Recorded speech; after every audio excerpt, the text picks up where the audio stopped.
গলায় মাছের কাঁটা আটকে গেলে সূরা ওয়াকিয়ার এই আয়াতটা একবার পড়ে দেখিয়ে দেখবেন অলৌকিকভাবে এই কাঁটাটা চলে যাবে। আপনারা হয়তো পড়েছেন কিনা জানি না, অনেক সময় মাছ খেতে গেলে গলায় কিন্তু মাছের কাঁটা আটকে যায়। এই সময় আমরা হায় হতাশ করি কী থেকে কী করা যায়। আপনি যে কোনো ব্যবস্থা গ্রহণ করেন, এতে কোনো আপত্তি নেই, বাট এই আয়াতটা সাথে পড়বেন। মনে রাখবেন কোরআন হচ্ছে শেফা। এই কোরআন আপনি যে কোনো সমস্যায় পড়লে আল্লাহর রহমত ওখানে জড়িত হয়ে যায়।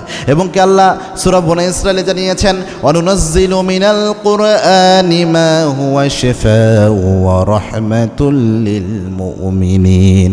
আল্লাহ বলছেন, ও গোলামরা, এই কোরআনকে আমি ঈমানদারদের জন্য আমি আল্লাহ বানিয়েছি রহমত, আর তোমাদের জন্য আমি আল্লাহ দিয়েছি শেফা হিসাবে। আল্লাহ কোরআনকে দিয়েছেন শেফা হিসাবে। শেফার শ্রেষ্ঠ গ্রন্থ আল্লাহর কোরআন।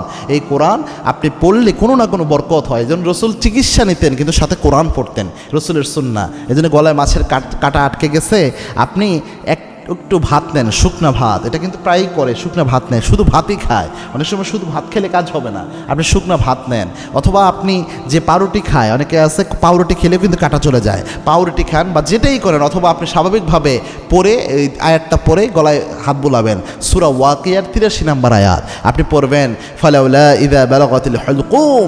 এটা যখন আপনি পড়বেন, পাশাপাশি আপনি হাতের মধ্যে ওই ভাতটা নিয়ে ফু দিয়ে এটা পড়ে খাবেন। আর খাওয়ার সময় আয়াতটা পড়তে থাকবেন মনে মনে, ফালাউলা ইযা বালাগাতিল হুলকুম। আবার যখন খালি হাত বোলাবেন তখন এইভাবে হাত বোলাবেন, ফালাউলা ইযা বালাগাতিল হুলকুম। এবং এটা পরীক্ষিত একটা বিষয়। আপনি যদি কাটা বের করার জন্য এটা করতে পারেন, দেখবেন অন্য ব্যবস্থা তো নিবেনই, পাশাপাশি এটা পড়বেন, দেখবেন খুব দ্রুত সময়ে আল্লাহ রাব্বুল আলামিন কোরআনের মুআজিজা আপনাকে এখান থেকে উদ্ধার করবেন।